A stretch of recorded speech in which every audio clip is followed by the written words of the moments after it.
एक वो जहनीत पाई जाती है, अभी हम सिर्फ पेरेंट्स की बात कर रहे हैं, कि जो इस बात के 100% कायल हैं, कन्विंस्ड हो चुके हैं कि जो वेस्टर्न मॉडल है, इंडिविजुअलिज्म, जो एक इंडिविजुअलिस्टिक सोसाइटी है, उसमें बड़ा कॉमन है। मैं भी यूके गया तो मेरे ब्रदर इन लॉ जिस स्ट्रीट में रह रहे हैं, उनके साथ वाले घर में जो है वो 80+ एक बूढ़ी औरत रह रही थी।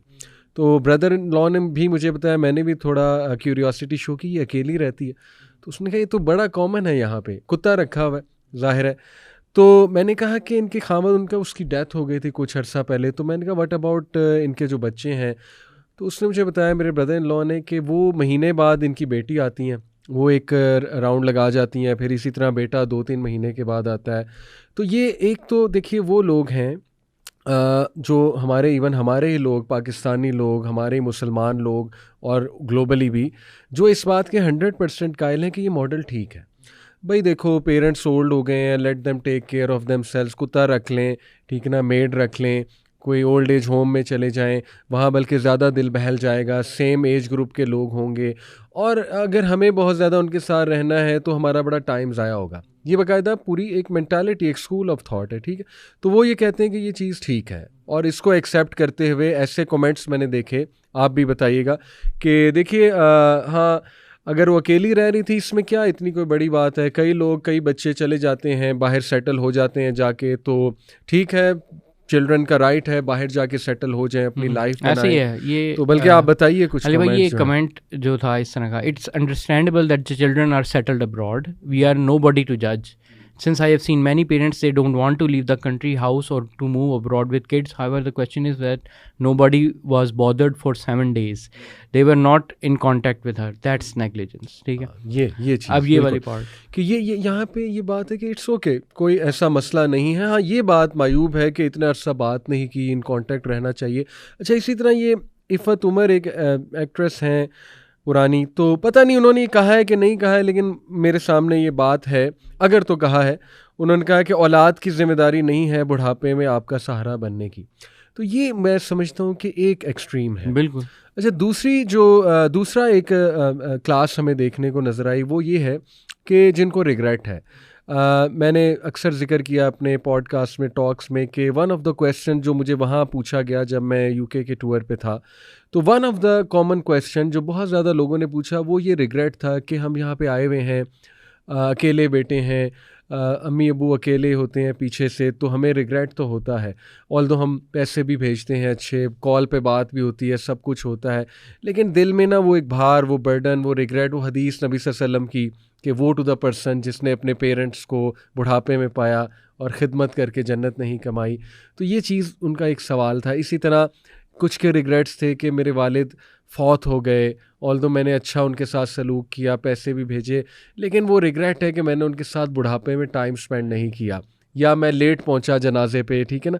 तो एक ये टाइप जो है क्लास है, जो कहते हैं कि यार ये बात गलत है, लेकिन हमारी कुछ मजबूरियां हैं। तो अली भाई, ये जो सेकंड टाइप है, पहली तो चलें वो, उसको तो हम बाद में डिस्कस करते हैं, लेकिन सेकंड टाइप है, what do you have to say to them जिनके रिग्रेट्स होते हैं?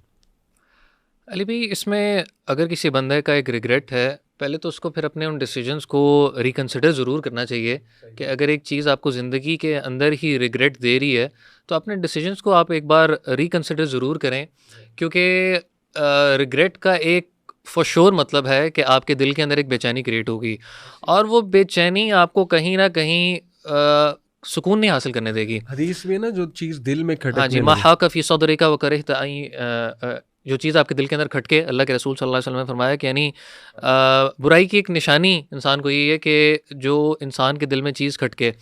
अगर हम पेरेंट्स की वैसे ही बात करते हैं तो अल्लाह ताला अगर एक ही आयत के अंदर उनके कुछ हकूक़, दो आयत में अल्लाह ताला जो सूरह रात के अंदर, सूरह बनी इसराइल के अंदर अल्लाह ताला बयान फरमाते हैं, अल्लाह ताला ने वालिदैन के साथ नंबर 1 लेवल पे जो बिहेवियर हमें जिसका हुक्म दिया, अल्लाह ताला फरमाते हैं कि वह बिल वालिदैनी इहसाना।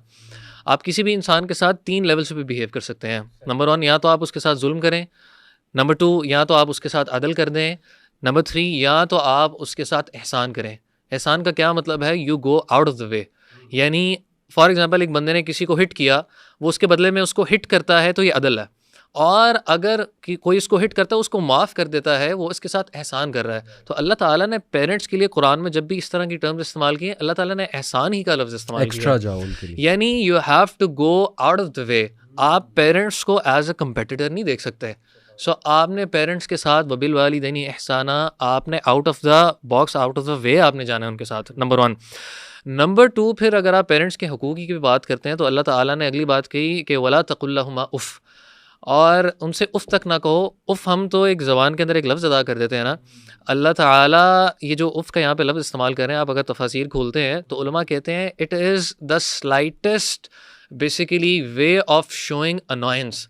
अगर मेरे एक्सप्रेशन से भी एक अनॉयंस उनको फील हो रही है ना, ये एक तरह मैं उफ़ कर रहा हूँ उनके सामने, इतनी केयर करने को कहा। ये बेंचमार्क है। जी, ये बेंचमार्क 2 आयतों के अंदर है सिर्फ। तीसरा अल्लाह ताला फरमाते हैं वला तकुल्लहुमा उफ़्फ़िन वला तनहरहुमा, इनको झिड़को मत, डांटो मत। अल्लाह अकबर। और झिड़कने ना करने के बाद, क्योंकि ओल्ड एज में आप देखें क्या होता है कि आप जब जवान हैं और यानी आप जब छोटे थे और वो पेरेंट्स थे, तो आप उनको एक बात, वो आप उनसे एक दफ़ा बात पूछते हैं ना, और 10 दफ़ा पूछते हैं, पेरेंट्स प्यार प्यार से बताएंगे, प्यार प्यार से बताएंगे।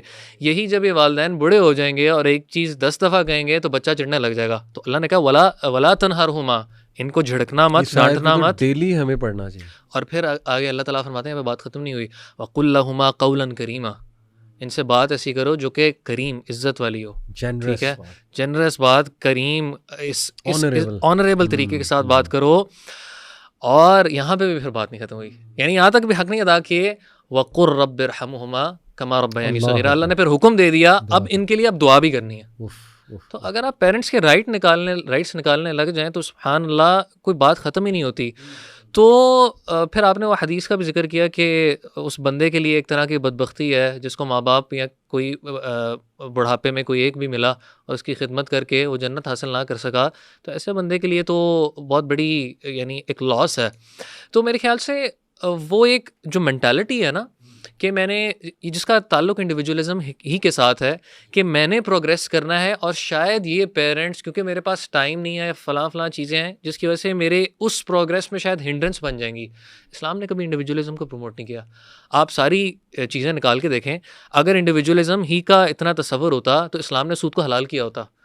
सूद में एक इंडिविजुअल को क्या है, इंडिविजुअल को फ़ायदा ही हो रहा है ना, वो अमीर से अमीर होता जा रहा है। लेकिन अगर आप कम्युनल लेवल पे देखेंगे तो पूरी सोसाइटी को नुकसान पहुंच रहा है। बिल्कुल। यही अगर आपने चीज़ें देखनी है तो एक बड़ी मशहूर हदीस है, एक अल्लाह के रसूल सल्लल्लाहु अलैहि वसल्लम के पास एक गेस्ट आते हैं, आप सल्लल्लाहु अलैहि वसल्लम के पास कुछ ऑफ़र करने के लिए नहीं होता, तो आप सल्लल्लाहु अलैहि वसल्लम फरमाते हैं, कोई है जो इसको रात को यानी कुछ खाना शाना खिला दे, होस्ट कर ले। अंसारी साहब ही थे, उनके पास ऐसा कुछ नहीं था, उन्होंने कहा मैं करूँगा होस्ट। हदीस बड़ी मशहूर, आपने सुनी होगी।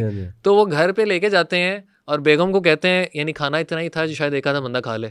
बेगम को कहा कि जी खाना जब बनाओगी, पेश करोगी ना, तो बहाने से अपनी जो बेसिकली लालटेन है एक तरह, आप समझ लाइट का सोर्स है, उसको बंद कर देना ताकि उसको पता ना लगे। वो बंद हो गई, मेहमान ने खा लिया। तो जब सुबह हुई तो अल्लाह के रसूल सल्लल्लाहु अलैहि वसल्लम ने फरमाया कि जो तुमने अमल किया था अल्लाह ताला उस पर मुस्कुराए। सो यानी उन्होंने प्रेफर किया, और अल्लाह ताला ने अंसार की इसी क्वालिटी को कुरान के अंदर जिक्र किया कि वयुसिरून अला अनफुसिहिम वलौ काना बिहिम खसासा। इनकी क्वालिटी जो अल्लाह को पसंद आई वो क्या थी, इन्होंने तरजीह दी मुहाजिरीन को अपने ऊपर, इस हाल में भी कि they didn't have much for themselves. Allah Akbar.